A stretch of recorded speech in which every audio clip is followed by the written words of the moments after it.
Welcome to How Do They Afford That, the podcast that peeks into the financial lives of everyday Australians. I'm Michael Thompson. I'm a writer and the co-host of the business news podcast Fear and Greed. As always, I am with Canna Campbell, financial planner, founder of Sugar Mama TV, the financial literacy platform covering YouTube and podcasts and books and Instagram and more. Hello, Canna. How are you, Michael? I'm going well. I'm a little apprehensive, if I'm honest. I am so excited. I'm sitting up in my seat. I can't wait to shout from the rooftop of Nova about sexy franking credits. I'm apprehensive because it feels like an overreach, to be honest, to describe franking credits as sexy. And it feels like you were just doing that to try and convince me that this is in fact going to be kind of a little bit fun, a little bit exciting, when it doesn't really sound it. Well, if you spoke to my self-funded retired clients who get really nice fat tax refunds, all because of their franking credits, you would be very surprised and you would see why franking credits are so incredibly sexy. Okay, can we just put a ban on the use of the term sexy to describe franking credits? You know what, actually... I have way too much time on my hands. Yeah. I suspect that might be the case. I think we almost need to rewind slightly and figure out what a franking credit is. And then I'm sure we will just hear this kind of sea of hands being raised of people going, yes, Michael, you are right. They are not sexy. They are interesting. They are valuable. They are important, but they are not sexy. Who does not like getting a tax refund? See, that's what was missing. You just didn't simplify it for me. If you had just said, sorry, I'm just getting way too ahead of myself because I'm just so excited. Oh my God. Okay, we need to clarify before we go anywhere, before we do anything else. You need to know that anything we talk about is always general in nature. It is never personal, investment, strategic, or product advice. It is purely for financial education purposes only. Particularly for this episode because we're talking about, obviously, a particular investment asset being Australian shares that pay franking credits. So please bear in mind that I am not, and we are not, recommending necessarily that you go and invest in Australian shares. It's important that you understand that this is educational and that we are simply explaining the benefits of these franking credits amongst a diversified, strategic, intelligent, informed financial strategy that you might have in your life after seeing a financial planner, of course. All right, let's go to the basics. A franking credit.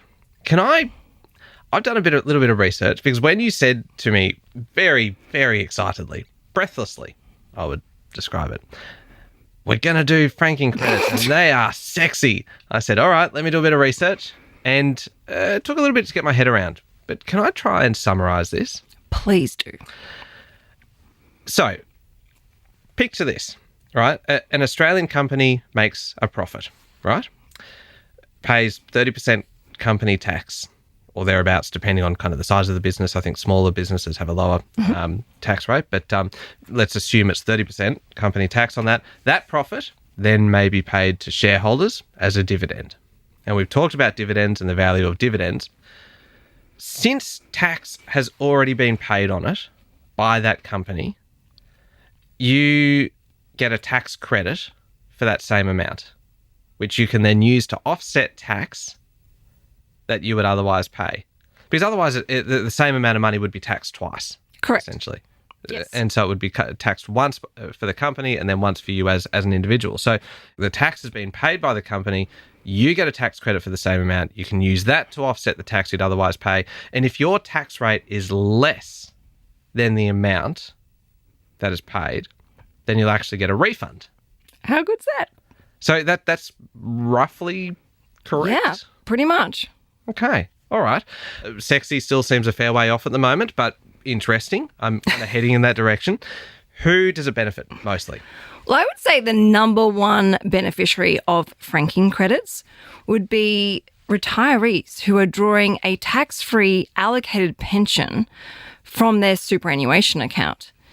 So if you are, there's a certain, obviously, age group that to qualify for this, but if you're on a tax-free allocated pension income stream, you will get 100% of those franking credits back, which means you get a really good tax refund. And that can actually substantially improve your retirement income. Okay, so essentially it's because as a retiree and because of this structure, you're not paying any tax. Any tax. So therefore you get it all back. Okay, all right. I can see how that would be enormously beneficial. And that's why when any kind of discussion in the news comes up about kind of franking credits, and it becomes a bit of a political issue, and it has kind of for years, anytime franking credits comes up in politics, it is often seen as an issue that is affecting retirees more than anybody else. Absolutely. A lot of retirees really depend upon the refund of those franking credits, and it does substantially improve the income for their retirement. Now, obviously, we've got the self-funded retirees drawing an allocated pension. They're going to benefit. But also people who are paying less than the 30% personal income tax, because then whilst they may not get the full refund, they'll get a part refund. So again, they help improve the income stream from their investment portfolio. Okay. So there are essentially most people benefit in some form at various degrees from franking credits. Okay, what about though if you are paying more than 30% tax? Because and obviously we keep referring to this 30% tax rate because that's the company tax rate on which tax has already been paid on those earnings, then paid to you as a dividend. What about if your personal tax rate is above 30%? You will still get that tax credit, and then you will pay the difference. So it's essentially up to 30% then? Correct. So say you're paying, 45% tax, you still get that 30% credit. Mm-hmm. Now, what my argument here is, and why this is so sexy, is say, for example, I make... I know you banned me from this word, but trust me, I want you to hear this. Okay? Yeah, you lasted 4 minutes before you just couldn't help yourself and describe it as, couldn't help it. as sexy again. Super sexy, and so is franking credits, and especially when you combine the two, because we're talking allocated pension here from superannuation and franking credits. It's just that is positively erotic. Erotic, yeah. We're becoming R-rated here. But look, okay, think of it this way. Say you earn $50,000 per annum in rent from an investment property. Okay. Yep. That rental income stream comes into you. You have to pay tax on that $50,000.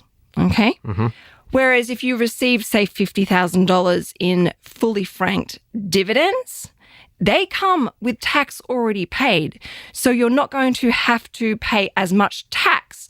So your net position, and say, for simplicity, you're paying, say, 50% tax, you're going to get $25,000 net after paying tax to the ATO from your rental income versus, and I'm doing some really bad maths off the top of my head, say $35,000 from your dividend income after paying the tax difference there. So this is what I mean. Your actual net position after paying tax can quite often be more valuable from fully franked dividends. Now, I'm not saying going and invest all of your money in Australian shares. That's crazy. You need to do a risk profile. You need to get personal advice. But you can see how franking credits add value and that obviously the sustainable nature behind this asset class when used in a smart, intelligent, diversified way. All right. We keep on mentioning Australian companies, and that is for good reason. International shares, do they pay franking credits at all? No, franking credits are quite special and unique to Australia. Oh, like koalas. And look, our dividend rate is almost double what the average is around the world. So you can see why a lot of people do like investing in Australian businesses. Okay. When you say that the dividend rate here is higher, did you say almost double? It's almost double. If you look at what the average is for Europe and the US, it's around, it varies between 1% to 2%, like on a wide average. Are all dividends franked? Are there different kinds of franking? No, not all companies pay fully franked dividends. So it's important that you do your research before you go and buy shares if you're looking for this, sexy tax credit. So some companies will pay fully franked dividends, some will pay partially franked, and some will pay none at all. So that is why you need to obviously do your research before you buy any shares. And it really depends on, where the company operates, which countries they've paid tax, but it obviously needs to have tax paid in Australia to be considered franked at all. Okay, I'm inching closer to sharing your view that they are in fact sexy. We're going to take a very quick break and come back in a second, and we're going to do a bit of a pros and cons list, I think, because we've talked about a lot of the pros and kind of want to balance that up with a few of the cons as well, because I'm sure they're there. We'll come back in a sec.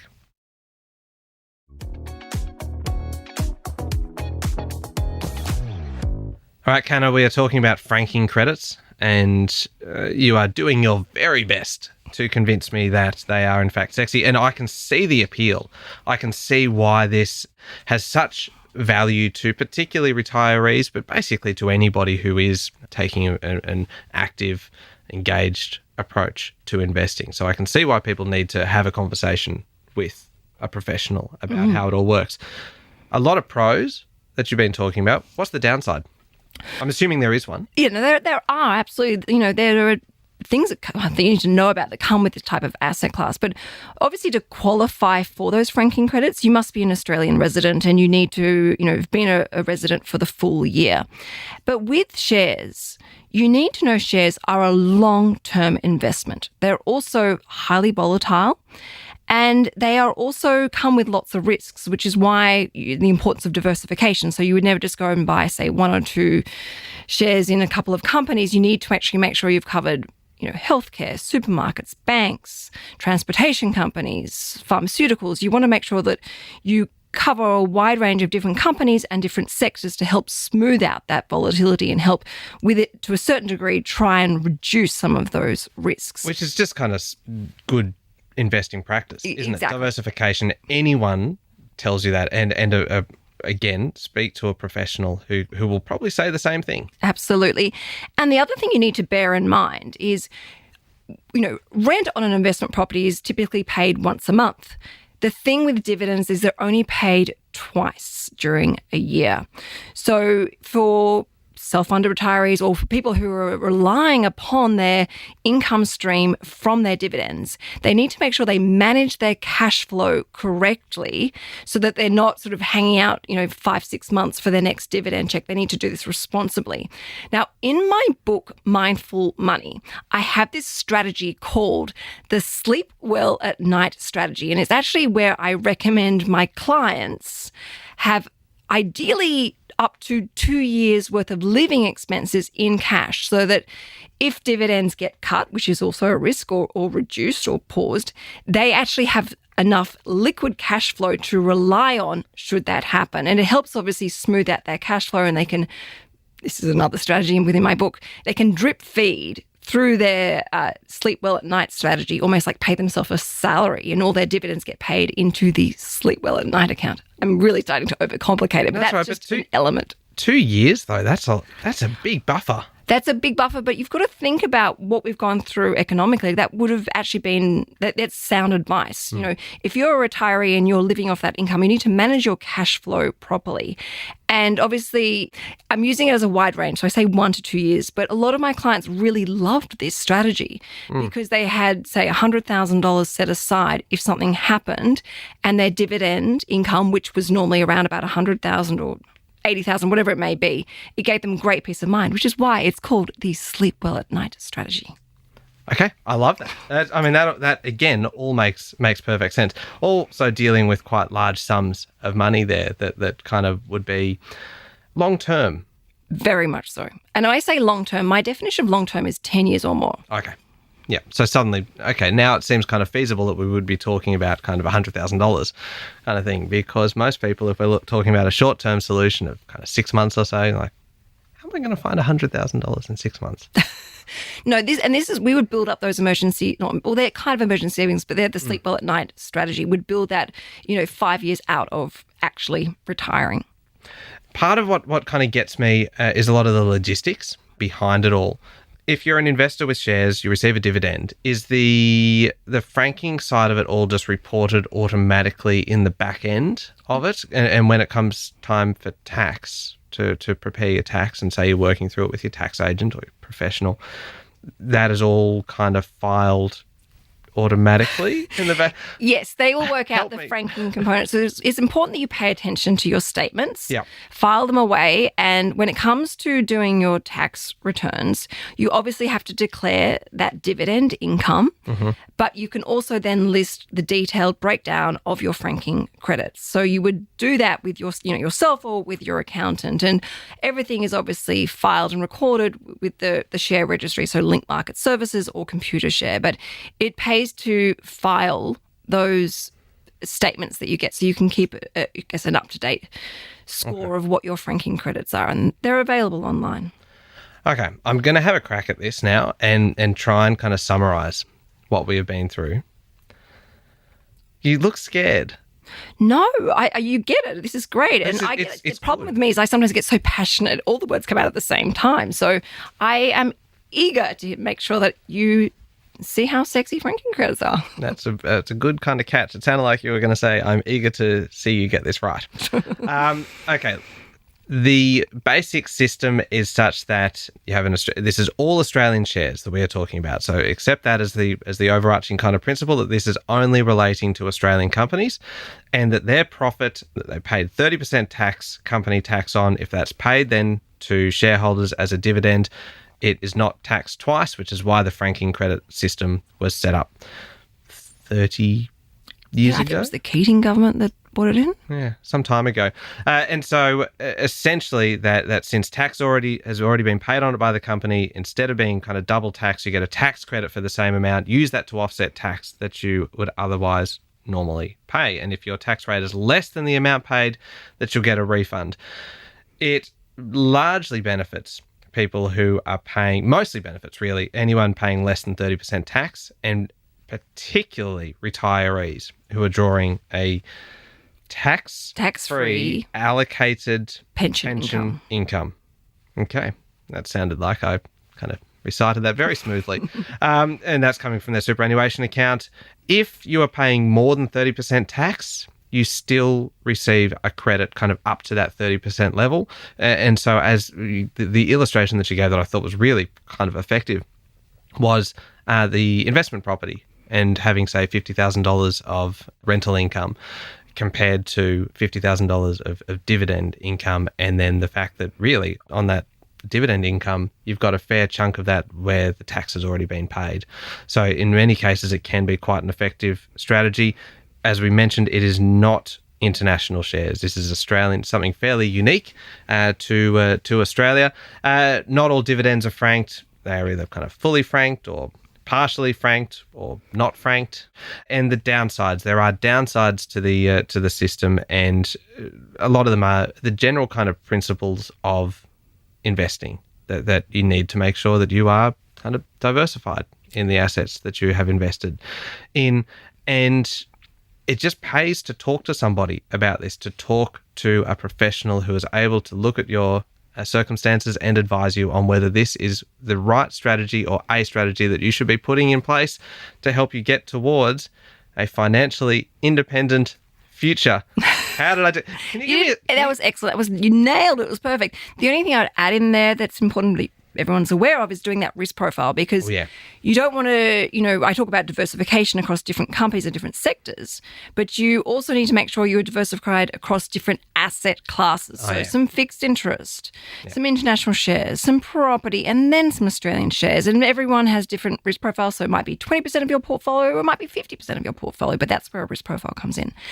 And if Michael just let me squeeze this in quickly, if anyone is really interested in learning more about the power of Australian shares and how the franking credit system works and how it can help support a retiree's income stream, there is a book called Motivated Money by a gentleman called Peter Thornhill.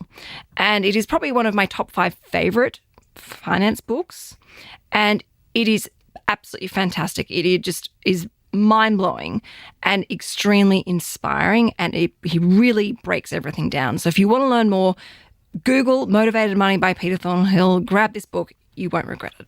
All right, do we land on a decision? Franking credits, are they sexy? Let us know.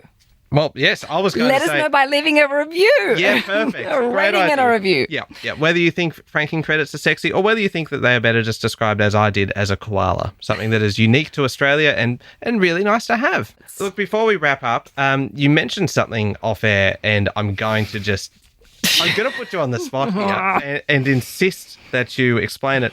You said just in passing, I owe you an apology. And I said, you know what? You don't need to worry about an apology. What I should have said was, you don't need to worry about an apology in private. You need to do it publicly. So go for it. On air. Okay. So a few episodes ago, we were talking about how we save money on food. And you may have mentioned that you serve the same meal 2 nights in a row. Mm-hmm.